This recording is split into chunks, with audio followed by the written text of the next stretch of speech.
निकाले संस्कृत का आज मैं पाठ करने वाला हूँ कक्षा 10 के पीयूष से। कक्षा 10 के पीयूष से आज मैं संस्कृत के द्वितीय पाठ पाटलिपुत्र वैभवम का यहाँ पर पाठ करने वाला हूँ। आप सभी बच्चे जुड़ जाएं, जितने भी बच्चे जुड़ रहे हैं इसे ज़्यादा से ज़्यादा शेयर भी करेंगे, सभी बच्चों को जोड़ें। जो भी सवाल होंगे उन्हें आप बेझिझक इसके माध्यम से आप पूछेंगे। अपने मैसेज बॉक्स में जाके आप मैसेज करें और उसे पूछें कि आपको यदि कोई समझ में नहीं आ पा रही है तो आप उसे पूछेंगे। और जो भी नेक्स्ट क्लास की जानकारी है वो आपको पेज के माध्यम से मिल ही जाती है। आप पेज को जरूर लाइक करेंगे और जो भी चीज़ पढ़ना होगा और मुझे आप मैसेज के माध्यम में आप मुझे दें, मैं उनकी क्लासेस को एक्सपर्ट के माध्यम से करवाने की कोशिश करूंगा। चलिए सभी लोग कॉपी निकाल लीजिए। आइए पढ़ते हैं हम लोग द्वितीय पाठ पाटलिपुत्र वैभवम। यानी पाटलिपुत्र का वैभव जो था, हमारा पाटलिपुत्र जो क्षेत्र रहा है यानी पटना का जो क्षेत्र है, जो मगध का क्षेत्र है, वो प्राचीन काल से ही बहुत ही महत्वपूर्ण रहा है और बहुत ही अपने ऐतिहासिक रूप से, सांस्कृतिक रूप से, साहित्यिक रूप से बहुत ही उर्वर रहा है मगध का क्षेत्र। और हमें बहुत सौभाग्य की बात है ये कि हम लोग इसी क्षेत्र के इर्द गिर्द हैं, तो ये बहुत बड़ी बात है। ये बिहार के पटना स्थित क्षेत्र की बात हो रही है, उसके आसपास मगध का जो क्षेत्र है उसके वैभव की बात हो रही है, जिसे पाटलिपुत्र जो पटना का प्राचीन नाम था। चलिए पहले तो पाटलिपुत्र के बारे में जान लीजिए। पाटलिपुत्र का जो नाम पड़ा वो पहले पाटल शब्द से बना है। पाटल एक पुष्प हुआ करता था, बच्चे नोट करेंगे इस बात को। पाटल एक पुष्प का नाम था जिसके नाम से वहाँ पे चारों ओर पुष्प की खेती बहुत होती थी मगध प्रांत के उस क्षेत्र में। तो वहाँ पर जो है बच्चे इस बात को ध्यान रखेंगे कि पाटलिपुत्र जो है पाटल के नाम से बना। यदि आप उसका विच्छेद करेंगे तो पाटली का पाटल शब्द जो है वो पाटल जो है वो पुष्प का नाम है जो चारों ओर बहुत ज़्यादा वहाँ पे होते थे। इसकी वजह से बहुत ही मनमोहक, बहुत सुंदर और बहुत ही सुगंधित वो पुष्प माना गया, तो उसकी प्रचुरता भी मानी गई। तो ये सब ऐतिहासिक जो बातें हैं वो निकल के सामने आएंगी, क्योंकि इतिहासकारों का मानना है कि पाटलिपुत्र जो है वो पाटल शब्द से बना है और पाटल वहाँ पर पुष्प था जिसकी प्रधानता थी। बहुत ज़्यादा की बहुतायत में खेती होती थी उसकी, इसी कारण वो पाटलिपुत्र का नाम दिया गया। और बिल्कुल ऐसा भी होता है कि क्षेत्र विशेष पे कोई ऐसा चीज़ या ऐसा जगह या ऐसा नाम या ऐतिहासिक चीज़ की वजह से उस चीज़ का नाम भी पड़ जाता है। इस बात का भी आप ध्यान रखेंगे। चलिए मैं इसका पाठ करूं कि बिहार राज्यस्य राजधानी नगरम पाटलिपुत्रम सर्वेषु कालेषु महत्वं धारयत्। अस्य इतिहासः सार्ध सहस्रद्वय वर्ष परिमितः वर्तते। अत्र धार्मिक क्षेत्रम, राजनीतिक क्षेत्रम, उद्योग क्षेत्रम च विशेषेण ध्यानाकर्षकम्। वैदेशिकः यात्रिणः मेगास्थनीज, फाहियान, हुएनसांग, इत्सिंग प्रभृत्यः पाटलिपुत्रस्य वर्णनं स्वस्व संस्मरण ग्रंथेषु चक्रुः। पाठे अस्मिन् पाटलिपुत्र वैभवस्य सामान्यः परिचयो वर्तते। यानी कहा गया है कि बिहार राज्यस्य राजधानी नगरम पाटलिपुत्रम सर्वेषु कालेषु महत्वं धारयत्। यानी बिहार राज्य की जो राजधानी है पाटलिपुत्र, ये पाटलिपुत्र को सभी कालों में बहुत ही महत्वपूर्ण स्थान मिला है। ये महत्वपूर्ण स्थान को धारण करता है। लिखा गया कि सर्वेषु कालेषु महत्वं धारयत्। पहले 16 महाजनपद हुआ करते थे। 16 महाजनपदों में मगध का क्षेत्र था, उधर काशी का क्षेत्र था, उधर अवध का क्षेत्र था। तो मगध क्षेत्र होने के कारण ये पाटलिपुत्र का जो महत्व था, ये बहुत प्राचीन काल से ही बिहार के राजधानी के रूप में जो ये चीज़ें आई हैं, ये महत्वपूर्ण स्थान को धारण करता था। कहा गया अस्य इतिहास, अस्य मतलब इसका, अस्य इतिहासः सार्ध सहस्रद्वय वर्ष परिमितः, मतलब इसका जो इतिहास है वो 2000 वर्ष के आसपास माना जाता है। 2000 वर्ष पूर्व इसका इतिहास माना गया है। इसके बाद कहा गया है अत्र, मतलब यहाँ, इसका धार्मिक क्षेत्रम, राजनीतिक क्षेत्रम, उद्योग क्षेत्रम च विशेषेण ध्यानाकर्षकम। कहा जाता है यहाँ का धार्मिक क्षेत्र, उद्योग क्षेत्र और जो राजनीतिक क्षेत्र है वो विशेष रूप से ध्यानाकर्षक है। यहाँ का जो धार्मिक क्षेत्र है वहाँ पे पटन देवी मंदिर भी है। आपके आगे आगे जब इस पाठ में हम चलेंगे। गिरिंद्र मोहन जी, कुमार रविंद्र जी जुड़ चुके हैं, वेरी गुड, बहुत बहुत धन्यवाद। सभी जुड़ जाइए, शेयर करिए, इस वीडियो को शेयर करिए ताकि बच्चों को लर्निंग लॉस कम हो और फ्री ऑफ कॉस्ट में इस पेज के माध्यम से बच्चे खूब पढ़े, खूब आगे जाएं और उनके मन में नकारात्मक बातें ना आए। क्योंकि मृत्यु की खबरें बार बार आती रहती हैं, बच्चों का मन कोमल होता है, मन मस्तिष्क कोमल होता है और उस तरीके से वो प्रभावित हो जाते हैं। तो ऐसा ना करें, बच्चों को कहीं ना कहीं घर में बैठ कर ही वो अपनी किताबों से जुड़े रहे, इस तरह की कक्षाओं से जुड़ के वो अपने आप को आगे जाए। तो ये कहा कि धार्मिक धार्मिक क्षेत्र, उद्योग क्षेत्र, राजनीतिक क्षेत्र जो है वो पटना का वो बहुत ही पाटलिपुत्र का महत्व ध्यानाकर्षक रहा है, महत्वपूर्ण रहा है। और इसमें बहुत सारी चीज़ों को आपने खुद ही सुना है, क्योंकि वो आपकी राजधानी है, हमारी राजधानी है। वैदेशिकः विदेशी, यात्रिणः यात्री, मेगास्थनीज, फाहियान। अनुज झा जी जुड़ चुके हैं, बहुत बहुत आभार अनुज जी आपका भी। ज़्यादा से ज़्यादा शेयर करिए इसको अनुज जी। वैदेशिकः यात्रिणः मेगास्थनीज, फाहियान, हुएनसांग, इत्सिंग प्रभृत्य पाटलिपुत्रस्य वर्णम स्व स्व संस्मरण ग्रंथेषु चक्र।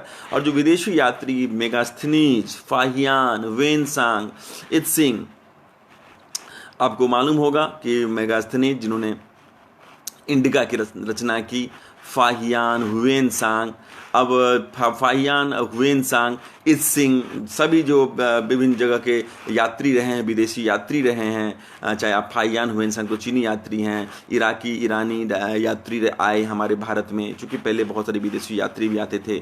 और इस तरीके से जो है सो वो यहाँ पर आके अपना प्रवास करते थे और यहाँ के इतिहास के बारे में, यहाँ ऐतिहासिक चीज़ों के बारे में, यहाँ के संस्कृति के बारे में अपने ग्रंथों में लिखते थे। आप मेगास्थनीज की इंडिका जब पढ़ेंगे तो आपको मालूम होगा फाहियान, हुएनसांग, इत्सिंग, ये सभी ने अपने संस्मरण ग्रंथों में पाटलिपुत्र के वैभव का वर्णन किया है। सभी बच्चे ध्यान देंगे कि पाटलिपुत्र के वैभव में कि जो विदेशी यात्री आए, मेगास्थनीज, फाहियान, हुएनसांग, इत्सिंग प्रभृति, ये सभी जो है अपने अपने संस्मरण ग्रंथों में ये जो है सो अपने पाटलिपुत्र का वर्णन किए हैं। और जो है कहा गया कि पाठे अस्मिन् पाटलिपुत्र वैभवस्य सामान्य परिचयो वर्तते। और इस पाठ में पाटलिपुत्र के वैभव का समान परिचय मालूम है। बच्चों को मैं एक जानकारी दे दूं, कुछ प्रश्न भी आते हैं ऐतिहासिक दृष्टिकोण से जीके जीएस में कि फाहियान किसके समय में आया या हर्षवर्धन किसके समय में आया।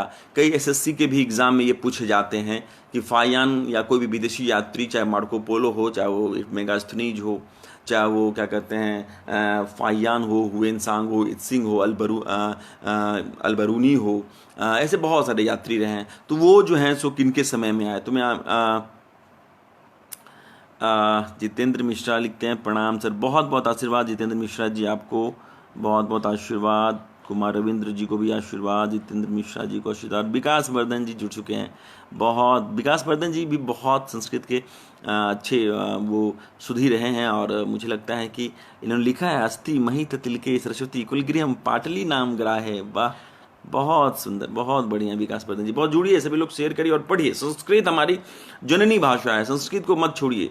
संस्कृत को अब यदि आप मूल बना के चलते हैं तो संस्कृत में सभी विषयों का समाहार है। ये गणित भी है, ये साहित्य भी है, ये विज्ञान भी है। और अब संस्कृत के माध्यम से ही खगोल है, ज्योतिष है, शास्त्र है, विज्ञान है, गणित है। आप इसे कभी भी इसे इग्नोर नहीं करिएगा।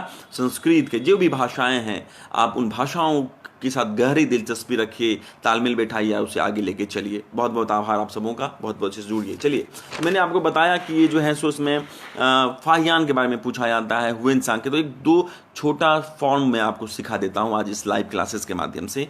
एक शॉर्ट फॉर्म याद रखिएगा, हुए।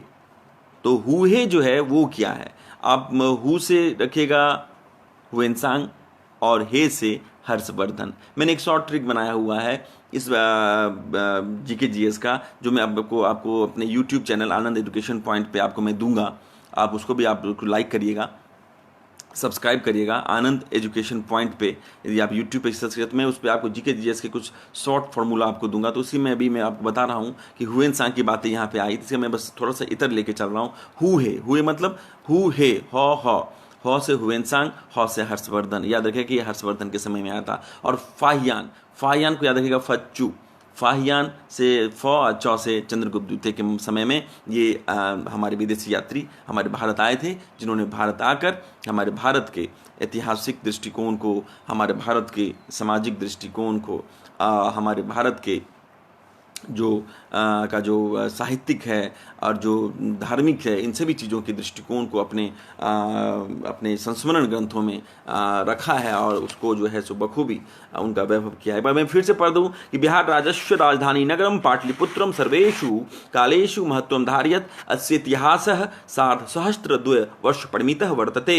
अत्र धार्मिक क्षेत्रम, राजनीतिक क्षेत्रम, उद्योग क्षेत्रम च विशेषेण ध्यानाकर्षकम, वैदेशिकः यात्रिनः मेगास्थनीज फाह्यान हुएनसांग इत्सिंग प्रभृत्यः पाटलिपुत्रस्य वर्णनं स्व संस्मरण ग्रंथेषु चक्रुः पाठे अस्मिन् पाटलिपुत्र वैभवस्य समानः परिचयो वर्तते। बहुत हल्का मीनिंग है बच्चों, इसे बहुत ध्यान से इसको दिमाग में सेट कर लेना है कि बिहार राज्य की राजधानी जो है पाटलिपुत्र का जो महत्व प्राचीन काल से आपको यहाँ पे मिलता है। अस्य इतिहास है, इनका इतिहास 60 सहस्त्र 2 वर्ष परिमित है, 2000 वर्ष पूर्व जो है सो ही माना गया है। ये अत्र यहाँ का धार्मिक क्षेत्र, राजनीतिक क्षेत्र, उद्योग क्षेत्र, ये सभी बहुत विशेषण और ध्यानाकर्षक के केंद्र रहे हैं। वैदेशिक यात्री न विदेशी यात्री जो हैं मेगास्थनीज, फाहियान, वेनसांग, इत्सिंग, ये सभी जो है ये पाटलिपुत्र का जो है वर्णन अपने अपने संस्मरण ग्रंथों में किए हैं।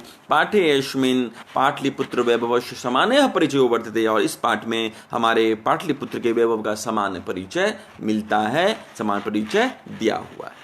चलिए, इसमें बहुत ज़्यादा अर्थ आपको दिक्कत नहीं होगी। इसके जो महत्वपूर्ण जो शब्द हैं उसमें सर्वेषु सभी, कालेषु कालों में, अस्य इतिहास है इसका इतिहास, 60 सहस्त्र 2 वर्ष परिमित मतलब 2000 वर्ष पूर्व, धार्मिक क्षेत्रम धार्मिक, राजनीतिक क्षेत्रम राजनीतिक, ये सारी चीज़ों को आप जो है वैदेशिक है विदेशी, यात्री न मतलब यात्री, मेगास्थनीज, फाहियान, हुएनसांग, इत्सिंग, ये सभी हमारे विदेशी यात्रियों का नाम है। ये सभी हमको लगता है कि इन सभी के अर्थ में आपको दिक्कत नहीं होगी। पाठे अस्मिन यानी इस पाठ में, अस्मिन पाठे, पाठ में अधिकरण कारक है, पाठे, मित्रे, गृहे, में, अधिकरण में, कर्ता ने कर्म को करण से, तो जब अधिकरण में आएगा तो में, पर, में, तो पाठे अस्मिन इस पाठ में पाटलिपुत्र वैभव का समान परिचय मिलता है। आगे चलते हैं, दूसरे पद में चलते हैं कि प्राचीनेषु भारतीयेषु नगरे न्यतमं पाटलिपुत्र मनुगंगा वशुद्ध चित्रम महानगरम बभूव तदुष्ये दामोदर गुप्तो नामः कवि कुट्टना मातरण्ये कव्ये कथयति अस्ति महितल तिलकम सरस्वती कुलगृहम महानगरम नामना पाटलिपुत्रम परिभूत पुरंदर स्थानम। बहुत सुंदर रचना, बहुत सुंदर। प्राचीन भारतीय नगरों में, नगरे न्यूनतमम पाटलिपुत्र मनुगंगा वशुद्धि चित्रम महानगरम बभूव, यानी जो प्राचीन भारतीय नगरों में जो गंगा है, गंगा एक मतलब जो नगरों में जो एक नगर है वो गंगा के निकट बसा हुआ एक महानगर है। वशुचित्र महानगरम बभूव तद्विषये दामोदर गुप्तो नाम कवि कुट्टनी मतारण्ये कव्य कथित, उसके विषय में दामोदर गुप्त नाम के जो कवि हैं वो अपने काव्य, कौन सा काव्य का नाम है तो कुट्टनी मतारणी, याद रखिएगा। दामोदर गुप्त ने जो प्राचीन जो हमारे ग्रंथकार रहे हैं, साहित्य रहे हैं, उन्होंने अपने ग्रंथ में दामोदर गुप्त नाम का एक जो कवि है वो अपने काव्य में, कुट्टनी मतारणी काव्य में कहते हैं कि अस्ति महितल तिलकम सरस्वती कुलगृहम महानगरम नामना पाटलिपुत्रम परिभूत पुरंदर स्थानम। मतलब पृथ्वी के तिलक स्वरूप जो सरस्वती का घर है, इंद्र के स्वर्ग के समान पाटलिपुत्र जो नाम का एक नामक महानगर है। मतलब अस्ति महितल तिलकम सरस्वती कुलगृहम महानगरम, सरस्वती का घर जो है इंद्र के स्वर्ग के समान, सरस्वती का घर, यहाँ पे ज्ञान विज्ञान का केंद्र रहा है, जो मगध का क्षेत्र रहा है वो ज्ञान विज्ञान का केंद्र रहा है। यहाँ के ज्ञान विज्ञान का केंद्र पूरा भारत मानता है इस बात को लोहा कि यहाँ यहीं से सभी चीज़ों की गणना हुई। आर्यभट्ट की बात आप कर लो, चाहे आप जो है सो नालंदा के विश्वविद्यालय की बात कर लो, आप जो है सो क्या कहते हैं भागलपुर में के विश्वविद्यालय की बात करो, तो यानी यहाँ पर जो है ज्ञान विज्ञान का केंद्र रहा है, यानी बौद्धिक रूप से हमारा ये मगध का क्षेत्र समृद्ध रहा है। तो उस पृथ्वी का जो तिलक है वो इंद्र के स्वर्ग के समान पाटलिपुत्र माना जाता है, वो एक महानगर। चलिए आगे चलते हैं। इतिहासे श्रूयते यत् गंगास्तीरे बुद्धकाले पाटली ग्रामः स्थितः आसीत् यत्र च भगवान् बुद्ध बहुकृत्वः समागतः तेन कथितमासीत् यद् ग्रामोत्यम महानगरम भविष्यति किंतु कहलस्य अग्निदाहस्य जलपूरस्य च भयात् सर्वदा क्रांतम भविष्यति। कालांतरेण पाटलीग्रामः एव पाटलिपुत्रमिति कथितः। चंद्रगुप्त मौर्यस्य काल अस्य नगरस्य शोभा रक्षा व्यवस्था च अत्युत्कृष्टादि सिद्धति। यूनानी राजदूत मेगास्थनीजः स्वसंस्मरणेषु निरूपयति। अस्य नगरस्य वैभवं प्रियदर्शिनः अशोकस्य समये सुतरां समृद्धं। वैभवं प्रियदर्शिनः अशोकस्य समय सुतरां समृद्धम। बहुत सुंदर पंक्ति है हमारे पीयूषम जो कक्षा 10 का जो दूसरा पाठ है पाटलिपुत्र वैभवम में कहा गया है इतिहासे फिर अधिकरण कारक इतिहासे श्रूयते यत् गंगास्तीरे बुद्ध काले पाटलीग्रामः स्थितः आसीत् यत्र च भगवान बुद्ध बहुकृत्वः समागतः। इतिहास में सुना जाता है, इतिहासे श्रूयते, इतिहास में सुना जाता है कि गंगा के किनारे, तीरे गंगा के किनारे, स्तीरे मतलब के की संबंध का कारक है, गंगा तीरे, यहाँ पे संबंध कारक है, यहाँ पे वर्ण है गंगा के किनारे। बुद्ध काल में अधिकरण कारक, बुद्ध काल में पाटलिपुत्र स्थित आसित, पाटली ग्राम है स्थित आसित। पाटल नाम का जो ग्राम था, पाटलिपुत्र ग्राम जो था वो स्थित था, अवस्थित था। यत्र च भगवान बुद्ध बहुकृत्व समागत है। यहाँ भगवान बुद्ध की बहुत सारी जो है कृत्याँ वो जो है समाहित है, वो समाहित यहाँ मतलब स्थित हैं। तेन कथित मासी, तेन यानी कौन, वो कह रहे हैं, उनके द्वारा कहा गया है। कथित मतलब कहना, कथितमासीत् यद ग्रामोत्यम महानगरम भविष्यति किंतु कहलस्य अग्निदाहस्य जलपूरस्य च भयात् सर्वदा क्रांतम भविष्यति। उनके द्वारा कहा भी गया है कि यह ग्राम जो है, पाटली ग्राम है, वो महानगर तो होगा किंतु अग्निदाह एवं जल के अतिशयता, बाढ़ का जो प्रकोप है कि भय से सदा घिरा होगा। और आपको मालूम होगा कि पटना में पिछले साल भी बाढ़ आ गई थी। हमारा क्षेत्र जो है वो कोस्टल जोन में है, उधर गंगा का किनारा है और इधर कोसी का जोन है, और हम लोग चारों तरफ कोस्टल जोन में ही रहते हैं। तो वो माना गया, उसमें जो बुद्ध की जो रचनाएं उनमें कहीं ये बातें कही भी गई हैं। उनके द्वारा कहा भी गया है कि जो ग्राम वो महानगर होगा, ये बहुत पहले ही ये बात कह दी गई थी, ये महानगर होगा। कहा गया कि तेन कथित मासी यद ग्रामोत्यम महानगरम भविष्यति किंतु कहलस्य अग्निदाहस्य जलपूरस्य च भयात् सर्वदा क्रांतम भविष्यति। और कहा गया कि यह ग्राम महानगर होगा किंतु अग्निदाह यानी आग के प्रकोप से, अग्निदाह के प्रकोप से, जल की अतिशयता, बाढ़ की जो अतिशयता से है उससे घिरा होगा। बाद में पाटलीग्राम जो है कह रहा कि कालांतरेण पाटलीग्राम है ये पाटलिपुत्र मिति कथित है। और बाद में पाटलीग्राम जो है वो पाटलिपुत्र ऐसा कहा गया है, जो पाटलीग्राम है वही पाटलिपुत्र के रूप में कहा गया है। चंद्रगुप्त मौर्यस्य काल अस्य नगरस्य शोभा रक्षा व्यवस्था च अत्युत्कृष्ट शीदति। यानी चंद्रगुप्त मौर्य के समय की बात जब हो रही है तो उस काल में कहा गया है कि उस काल में नगर की शोभा और रक्षा व्यवस्था, यानी चंद्रगुप्त मौर्यस्य काल अस्य यानी इसके नगरस्य, नगर की शोभा और रक्षा व्यवस्था, रक्षा व्यवस्था देखिए बाद में मतलब और शोभा और रक्षा व्यवस्था जो है वो अत्यंत उत्कृष्ट थी।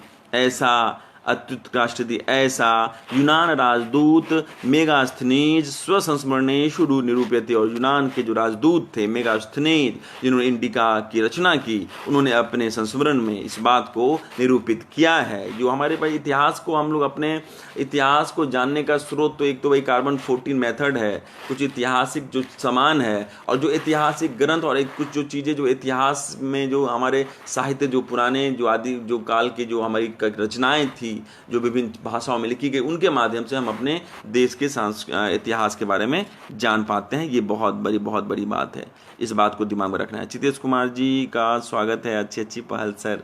धन्यवाद सर। देखिए हमारी पहल है कि इस कोरोना काल में बच्चों को कम से कम घर में बैठ के free of cost online classes दें, और ये सरकारी विद्यालय के बच्चों के लिए एक मुहिम चलाया हूँ मैं कि हमारे जितने भी टीम के लोग हैं सभी लोग मिलकर इस तरह से एक माहौल बना दे कि घर घर में बच्चे बैठे रहे, और कम से कम घर में जो निगेटिविटी बातें आके उनके मन मस्तिष्क को झकझोर रही है उसको कम से कम बच्चे अपने मन मस्तिष्क को घर के बैठे अंदर वो जो है सो पढ़ाई के प्रति लगाए रखे, ताकि उसका जो है मन पढ़ाई की ओर लगा रहे। विवेक आर्या जी का भी स्वागत है। सभी लोग जुड़ जाएं, शेयर करें, बच्चों को जोड़ें, बच्चों को ज़्यादा से ज़्यादा जुड़ने को बोलें, क्योंकि बहुत सारे एक्सपर्ट इस पेज के माध्यम से पढ़ाते हैं, आपको अगली क्लासेस में मिलती रहेगी। चलिए आगे चलते हैं। कहा गया कि अस्य नगरस्य वैभवम प्रियदर्शिनः अशोकस्य समये सुतराम समृद्धम। देखिए प्रियदर्शिनः अशोक, प्रियदर्शी अशोक की बात कही गई है।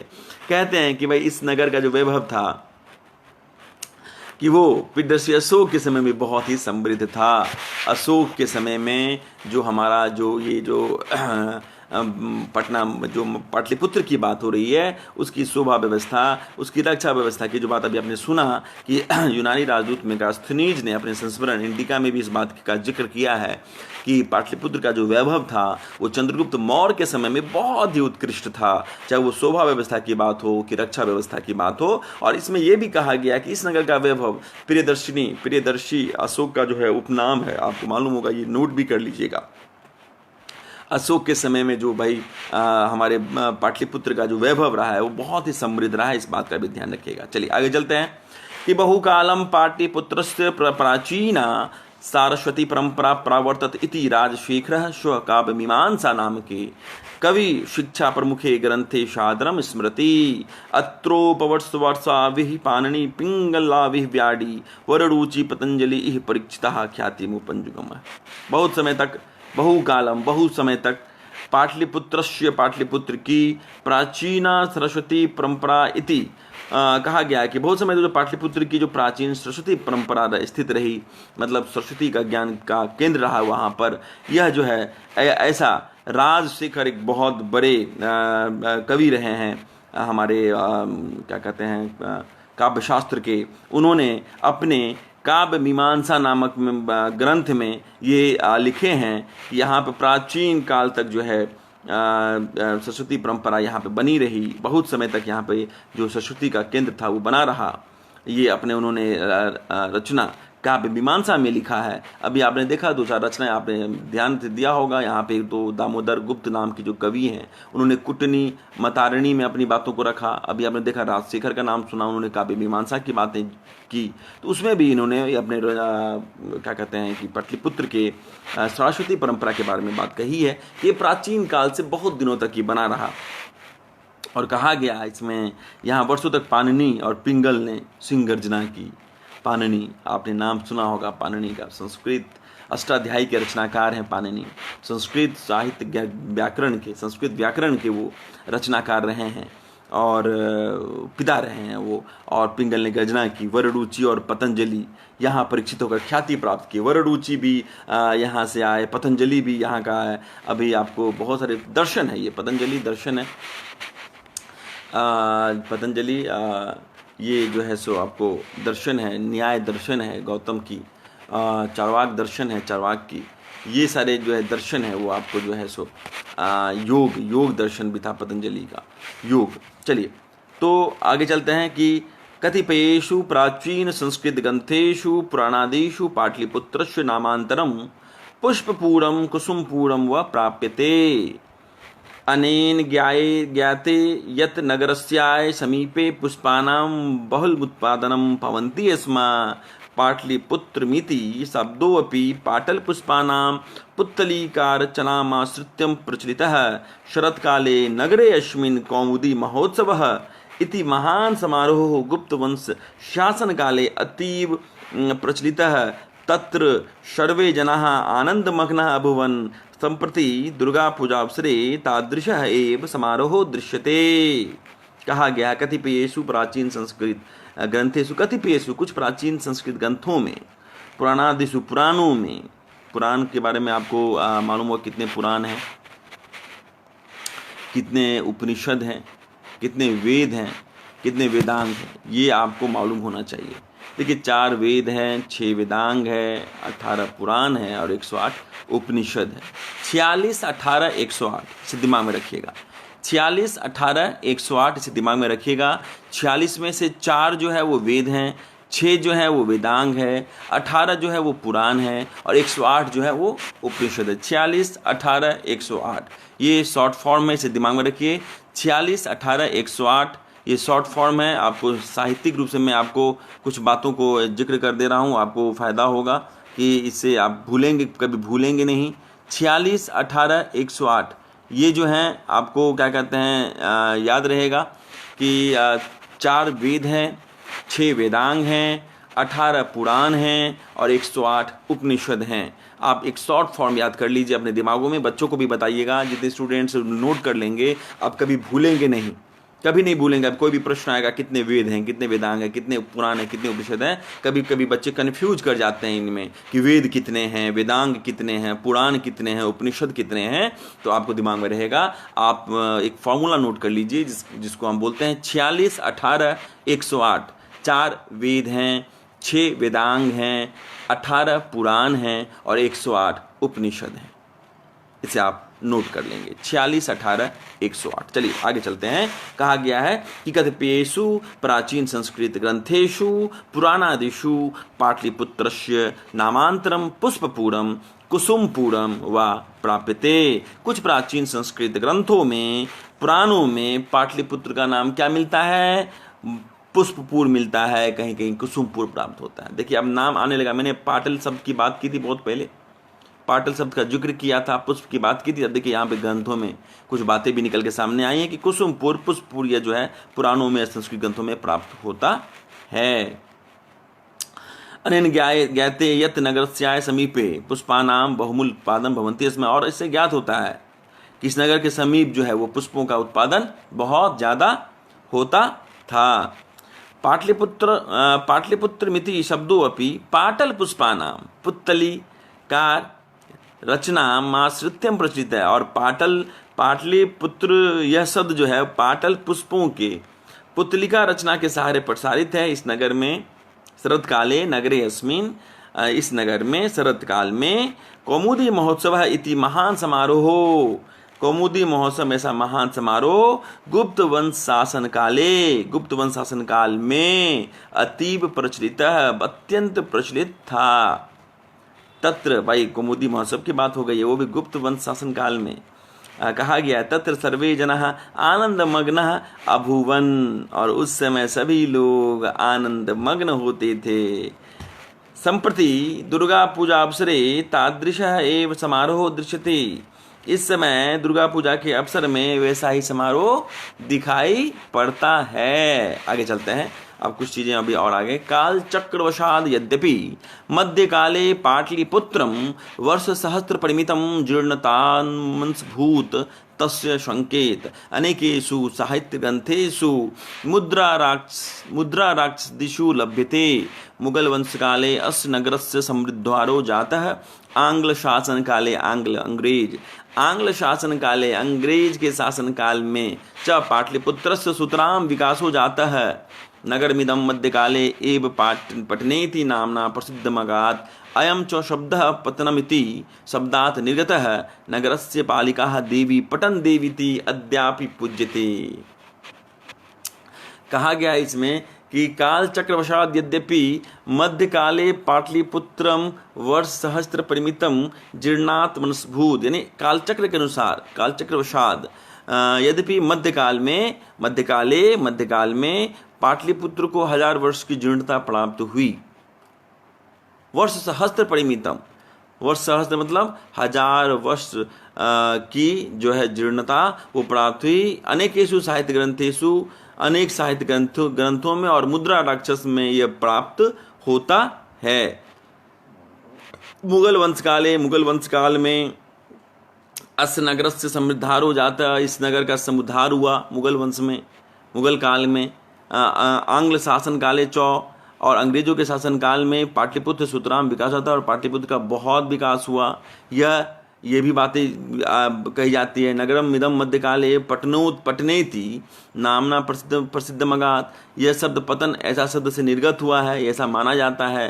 अयम चो शब्द है पतन मिति शब्दार्थ निर्गत है, और ये जो है ऐसे शब्द का जो निर्माण हुआ है वो पतन शब्द से हुआ है, इसका पतन से पटना हो गया है।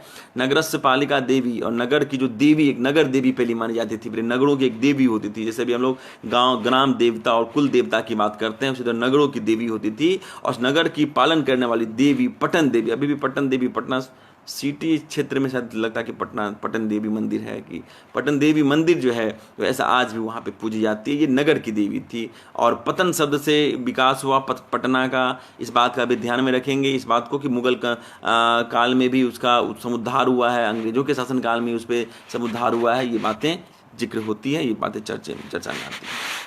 आगे चलते हैं, अंतिम पैराग्राफ है कुछ, और उसके बाद फिर हम इस टॉपिक को लेकर चलेंगे, उसके शब्दार्थों को देखेंगे, कुछ प्रश्नों को देखेंगे, ताकि आपको कोई दिक्कत ना हो।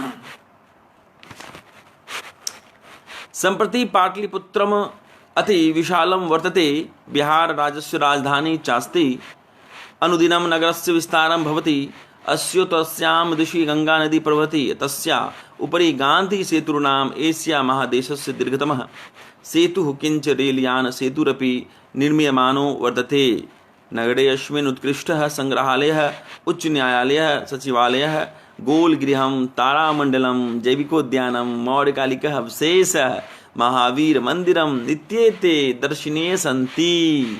प्राचीन पटना नगरे सिख संप्रदायस्य पूजनीय स्थल, दशम गुरुः गोविंद सिंहस्य जन्मस्थानः गुरुद्वारेति नाम्ना प्रसिद्धं वर्तते। तत्र देशस्याय तीर्थयात्रिणः दर्शनार्थ मायान्ति। कहा गया है कि संप्रति पाटलिपुत्रम अति विशालम वर्तते, बिहार राज्य राजधानी चाहती, यानी आजकल पटना नगर बहुत ही विशाल हो चुका है, बहुत कहते हैं उसको कि अभी आधुनिक हो गया है, और यह बिहार की राजधानी है। ये गौरव की बात है कि अनुदिनम दिन प्रतिदिन नगरस्य विस्तारम भवति, और दिन प्रतिदिन यहाँ नगर का विस्तार भवति होता जा रहा है, बढ़ता जा रहा है, हो रहा है। अस्योतरस्याम, अस्य और उत्तर, अस्योतरस्याम, देखिए यहाँ पे संधि क्या हुआ है, अस्योतरस्याम, इसके उत्तर दिशा में, दिशा में गंगा नदी प्रवहती, इसके उत्तर में गंगा नदी प्रवाहित होती है, आपको मालूम होगा। तस्या ऊपरी, इसके तस मतलब उसके ऊपरी मतलब ऊपर में, गांधी सेतु नाम, यानी गांधी सेतु नाम का एक जो पुल है, उस एशिया महादेश से दीर्घतम सेतु, एशिया महादेश का सबसे दीर्घ सेतु है, और उसमें जो है रेलयान सेतु भी निर्माणाधीन है। ये इसके माध्यम से कहा जा रहा है। अभी किताब में जो पहले जो वर्णित है, जब लिखा गया था, क्या मालूम कभी पूर्ण हो गया होगा, ऐसी भी बातें होंगी। चलिए आगे चलते हैं। नगरे अस्मिन, इस नगर जिसे अंग्रेजों ने बनाया था अन्न रखने के लिए, तारामंडलम, आप जहाँ देख रहे हैं तारामंडल जो है वो, इसके अलावा जैविक उद्यानम, आप जैविक उद्यान देख रहे हैं, मौर्यकालिक अवशेष भी हैं, महावीर मंदिर हैं, ये सभी दर्शनीय स्थल यहाँ पर हैं, और लोग यहाँ पे बड़े चाव से जिसे देखने के लिए, घूमने के लिए यहाँ पर जाते हैं। प्राचीन पटना नगरे, प्राचीन पटना नगर में सबसे पहले जो पहली बातें थी, सिख संप्रदाय का की संबंध कारक है कि सिख संप्रदाय के पूजनीय स्थलम, जो पूजनीय स्थल है उसमें दशम गुरु, जो सिख के 10वें गुरु रहे हैं, गुरु गोविंद सिंह का जन्म स्थान है वहाँ पे पटना सिटी में, वो यहाँ भी बहुत ही रमणीय है, और लोग वहाँ भी बड़े चाव से वहाँ पर उसको देखने के लिए जाते हैं। नाम प्रसिद्ध है, बहुत प्रसिद्ध है। तत्र देशस्याय तीर्थयात्रिणः दर्शन मानयन्ति, और इस देश के तीर्थयात्री दर्शन के लिए यहाँ पर आते हैं। एवं पाटलिपुत्रम प्राचीन कालात् अद्यावधि विभिन्नेषु क्षेत्रेषु वैभवं धारयति, सर्वं च संकलित रूपेण संग्रहालय दर्शनीयमिति पर्यटन मानचित्रे नगरमिदं महत्वपूर्णम। और इस प्रकार एवं पाटलिपुत्रम, प्राचीन कालात् जो है पाटलिपुत्र जो है वो प्राचीन काल से आजकल अद्यावधि विभिन्नेषु क्षेत्रेषु, विभिन्न क्षेत्रों में वैभवम धारयति, वैभव को धारण करती है, सर्वम च, और संकलित रूपेण संग्रहालय दर्शनीयमिति, और यहाँ पर जो भी इसके वैभव का जो संकलन है वो संग्रहालय में भी देखने को मिलता है, जो प्राचीन काल के हैं, जो वैभव की बातें होती है वो यहाँ के संग्रहालयों में भी रखी गई हैं।